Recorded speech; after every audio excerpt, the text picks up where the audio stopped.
కావాలి. ఏంటి బాబా అంత అర్జెంట్ పని? ఈ రోజు అస్తమించిన సామ్రాజ్యాన్ని సైతం పరిపాలించిన బ్రిటిష్ ప్రభుత్వం సైతం నడిచినటువంటి ఎందరో మహానుభావులు పుట్టిన పుణ్యభూమి మనది. ఏం జరిగింది బాబా? ఈ పాత బస్తీలో నివసిస్తున్న పేద ప్రజలను ఖాళీ చేయమని ఆ ముఖ్యమంత్రి తమ్ముడైన అంజరాజు గారు నా కొడుకు నన్ను బెదిరిస్తున్నాడు. వాటి బెదిరింపులకు నేను బెదరను. పోయిన నెలలోనే వాళ్ళ పేద ప్రజలకు పట్టాలు కావాలని గవర్నమెంట్ కి అర్జీ పెట్టాను. వాళ్ళ పేర్ల మీద పట్టాలు వచ్చాయి. అవి వద్దంటూ ఆ సత్యరాజు గారు నాకు వార్నింగ్ ఇస్తున్నాడు. కానీ వాళ్ళ బెదిరింపులకు బెదిరిపోయేవాడు కాదు ఈ కలెక్టర్ జయసింహ. నేను ఇప్పుడే వెళ్ళి ఎవరెవరి పేరు మీద పట్టాలు వచ్చాయో వాళ్ళకి పట్టాలు పంపిణీ చేస్తాను. బాబా ఆ సత్యరాజు గారు మంచివాడు కాదని విన్నా. అలాంటి వాడితో మనకెందుకు బాబా? నా మాట విని ఈ ప్రయత్నాన్ని విరమించుకో బాబా. స్వాతి, ఏం మాట్లాడుతున్నావు నువ్వు?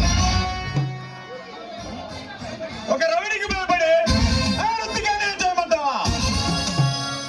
ఉన్నదానికి ఇల్లు లేక, తినడానికి తిండి లేక, కట్టుకోవడానికి బట్టలు లేక, చలికి చెట్ల కింద బతుకుతున్న ఒక్కసారి ఈ పేద ప్రజలను చూడు.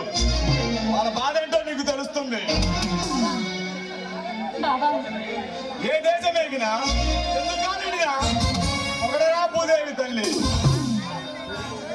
అన్నా గురిజారు అప్పారావు మాటలు మర్చిపోయావా స్వాతి? దేశమంటే మట్టి కాదు, దేశమంటే మనుషులు అని వారంటే ఈనాడు మనుషులే ఎక్కు తింటున్నారు. ఎక్కడ చూసినా వాళ్ళని బానిసలుగానే చూస్తున్నారు స్వాతి. నన్ను కూడా ఈ రాజకీయ నాయకులకు అడుగులకు మడుగులు వస్తామంటావా? బాబా నేను భరతమాత ఎక్కడో లేదు స్వాతి. పేదవాడిదిలే గుప్పెడ మెతుకుల్లోనే ఉంది.